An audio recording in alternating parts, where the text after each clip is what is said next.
Assalamualaikum warahmatullahi wabarakatuh. Salam guru penggerak.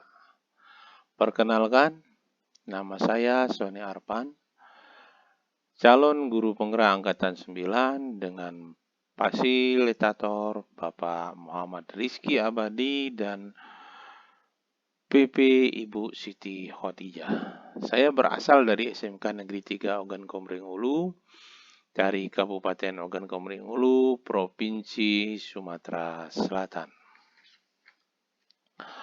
Dalam video kali ini saya akan memaparkan kesimpulan dan refleksi pemikiran Ki Hajar Dewantara pada modul 1.1 koneksi antar materi. Pendidikan pengajaran tidaklah sama. Pengajaran adalah bagian dari pendidikan.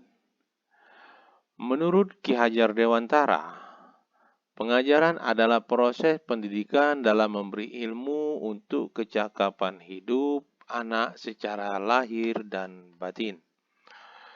Sedangkan pendidikan pada hakikatnya adalah menuntun atau memberi tuntunan terhadap segala kekuatan kodrat yang dimiliki anak agar ia mencapai keselamatan dan kebahagiaan setinggi-tingginya, baik sebagai manusia atau sebagai anggota masyarakat.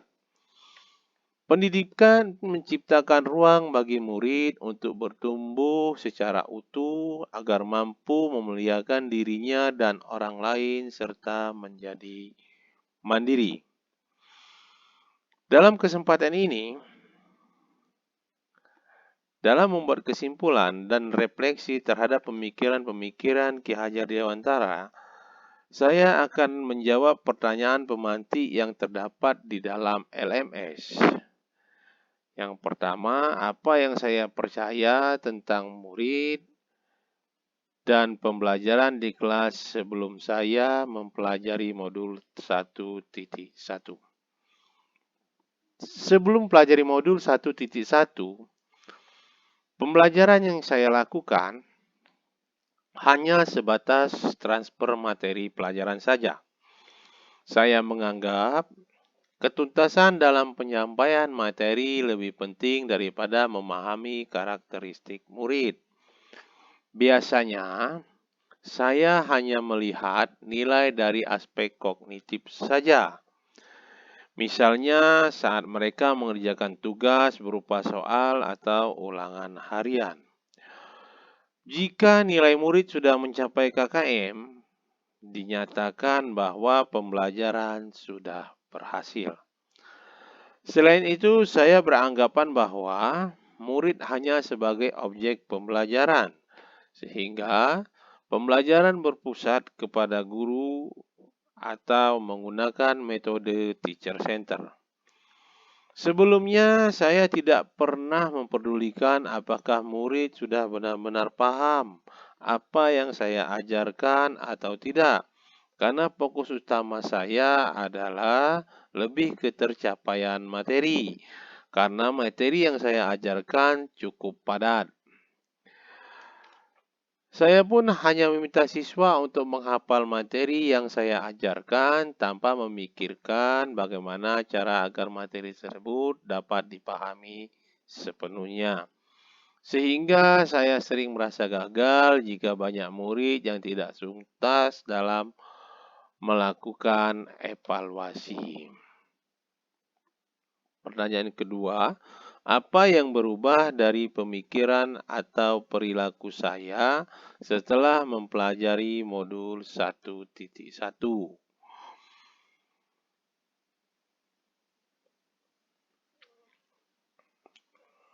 Tetapi setelah saya mempelajari modul 1.1 tentang pemikiran KHD, saya menyadari bahwa apa yang saya pikirkan dan saya lakukan selama ini kurang tepat.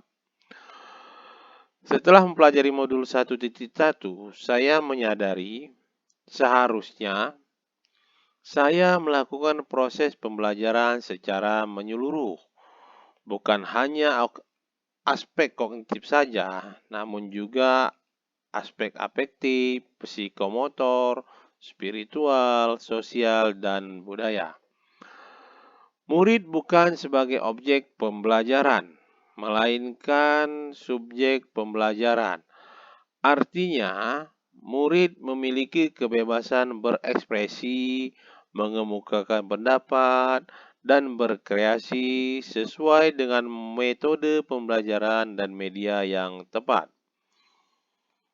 Guru seharusnya sebagai fasilitator dalam proses pembelajaran. Guru pun harus ikhlas, penuh kesabaran dengan segala ketulusan hati agar terwujud pembelajaran yang menyenangkan dan berpusat kepada murid.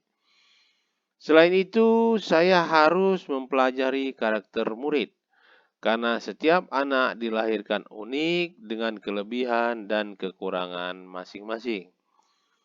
Saya harus menghargai setiap karakter murid, memberikan kesempatan untuk tumbuh sesuai kodratnya. Pertanyaan ketiga, apa yang dapat segera saya terapkan lebih baik agar kelas mencerminkan pemikiran Ki Hajar Dewantara? Yang dapat saya terapkan dalam pembelajaran di kelas antara lain, merancang pembelajaran yang interaktif dan menyenangkan dengan melibatkan murid sesuai dengan metode student center. Berikutnya saya akan menerapkan pembelajaran abad 21 yang sesuai dengan pemikiran KHD, yaitu berpikir kritis, kreatif, komunikasi, dan kolaborasi dengan berpegang teguh pada konsep memerdekakan anak. Pembelajaran tidak lagi menuntut tetapi menuntun, karena tugas guru adalah memberi tuntunan dan arahan yang baik kepada murid. Berusaha menjadi teladan bagi murid, baik perkataan maupun perbuatan. Selanjutnya, saya harus mengenali karakter dan latar belakang murid dengan menjalin komunikasi yang baik. Semoga video ini menjadi inspirasi bagi Bapak Ibu guru semua. Salam dan bahagia Bapak dan Ibu guru penggerak. Wassalamualaikum warahmatullahi wabarakatuh.